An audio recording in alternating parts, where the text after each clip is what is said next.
दिल्ली के मेहरौली में ये कुतुब मीनार परिसर का दृश्य है। यहां सबूत के तौर पर सिर्फ कुतुब मीनार नजर आती है और कुछ हद तक लौह स्तंभ नजर आता है। इस परिसर में बाकी के निर्माण में अवशेष ही अवशेष नजर आते हैं।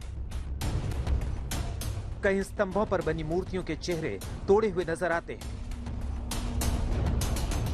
कहीं दीवारों और बुनियादों में हिंदू निर्माण वाली कलाकृतियां नजर आती हैं। कुतुब परिसर में दिख रहे ये सबूत आर्कियोलॉजिकल सर्वे ऑफ इंडिया के इस दावे की पुष्टि करते हैं कि कुतुब परिसर में मौजूद कुव्वत अल इस्लाम मस्जिद का निर्माण 27 हिंदू और जैन मंदिरों के अवशेष से किया गया है। एएसआई के इस दावे के पीछे कई ऐतिहासिक तथ्य और सबूत हैं और उन्हीं सबूतों में से एक अहम सबूत 1871-72 में तैयार की गई एएसआई की ये रिपोर्ट है, जिसमें अलेक्जेंडर कनिंघम की देखरेख में जेडी बेगलर और एसीएल कार्लेल ने तैयार की है। इस रिपोर्ट के अंदर कई जगहों पर यह साफ जिक्र है कि कुतुब परिसर में हुए निर्माण यहीं पर मौजूद मंदिरों की बुनियाद पर किए गए और उसमें यहीं मौजूद मंदिरों के अवशेषों का इस्तेमाल भी हुआ। मसलन इस रिपोर्ट में लिखा गया है कि यहाँ मौजूद सभी खंभे एक ही मंदिर से निकाले गए दिखते हैं और उनकी ऊंचाई भी बराबर है। यहाँ मौजूद खंभों पर वैष्णव कलाकृतियां, अवतार, अनंत सर्प में नारायण की मूर्तियां वगैरह हैं। मस्जिद की बाहरी और अंदरूनी दीवारें भी हिंदू निर्माण का हिस्सा है और जिस प्लेटफॉर्म पर मस्जिद है वो हिंदू मंदिर का ही प्लेटफॉर्म था।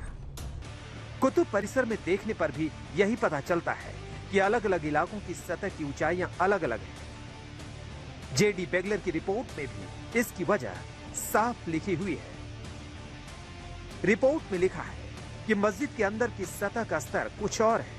हिंदू निर्माण की सतह का स्तर भर दिया गया ताकि हिंदू अभिलेख छिपाए जा सके। दक्षिणी गेट के खनन से पता चला है कि यहाँ छेड़छाड़ की गई।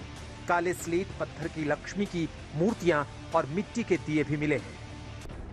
1872 की रिपोर्ट में एक और बड़ी बात कही गई है कि यहाँ मौजूद मीनार की नींव मंदिर के निर्माण के काफी बाद की लगती है। इसके अलावा कुतुब परिसर के लौह स्तंभ को लेकर भी साफ साफ लिखा गया है कि यह स्तंभ हिंदुओं का है। भारतीय इतिहासकार भी मानते हैं कि लौह स्तंभ 5वीं सदी का हो सकता है।